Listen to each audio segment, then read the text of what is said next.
আমার কাছে তো এত বড় শিঙের গরু ভয়ঙ্কর লাগে। এটার লাইভ ওয়েট আছে 700 কেজির মতো। এটা আমাদের আস্কিং প্রাইস 17 লক্ষ টাকা।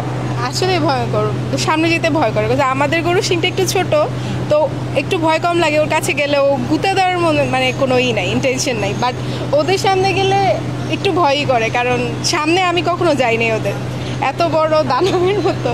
বাট হ্যাঁ, দূরের থেকে দেখতে অনেক সুন্দর লাগে। ব্ল্যাক অ্যান্ড হোয়াইটের পাখড়া কালারের একটা কঙ্করাজ, অনেক বড় শিং। এটা টোটাল বাংলাদেশের ভিতর যত কঙ্করাজ আছে সব থেকে আইকনিক এবং দেখতে সব থেকে সুন্দর একটা কঙ্করাজ। এটার ইন্ডিয়ান রাজস্থানের একটা জাত। তো এটার লাইভ ওয়েট আছে 700 কেজির মতো। এটা আমাদের আস্কিং প্রাইস 17 লক্ষ টাকা। এটা দেখতে অনেক সুন্দর কঙ্করাজ। এটা ছাড়াও একটা সাদা কালারের আছে। এখানে দেখতে পাচ্ছেন যেগুলো এই লাইনের সবগুলো গরুই রাজস্থানি গরু। এগুলার ওইটা দেখতে পাচ্ছেন, ওইটা হালিকর। পাশেরটা কঙ্করাজ, এটাও হালিকর, এটা কঙ্করাজ। আর ডাইন পাশে যে দুটো দেখতে পাচ্ছেন, এই দুইটা সিব্বি উলবাড়ি গরু।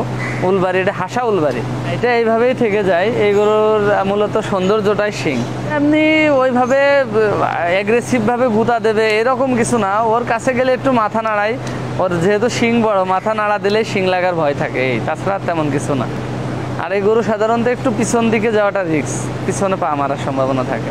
তো রিয়ার কালেকশন এগুলা বাংলাদেশে দেখা যাচ্ছে হাতে গোনা 10টা 20টা গরু থাকে টোটাল বাংলাদেশে। তো এগুলা চাহিদা বলতে কিছু লোকের পছন্দের তালিকায় আছে, তাদের কাছে এগুলা চাহিদা, কিন্তু এগুলা অ্যাভেলেবেল না।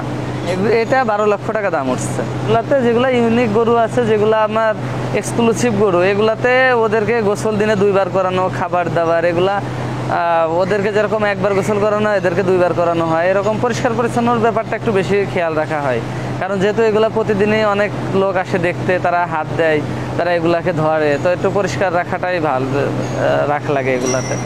নতুন আসলে সমস্ত পশু পাখি বলেন আর মানুষই বলেন, দেখবেন বাচ্চারাও নতুন মানুষ আসলে তার কাছে প্রথমে যাইতে চায় না। তো গরুগুলাও নতুন মানুষ দেখলে একটু এগ্রেসিভ হয় বা রাগান্বিত হয়, বা ওর কাছে সহজে মানায় নিতে পারে না। তো যারা গরুর প্রতি ভালোবাসা আছে বা ওদের মুভমেন্টটা বুঝতে পারে, তারা তখন ওদেরকে আদর করে তারা একটা লাইনে চলে আসে। তখন ওর বসে চলে আসলে ও ঠিকই তার সাথে ও খেলে, আদর করে। এটা সব গরুর ক্ষেত্রেই।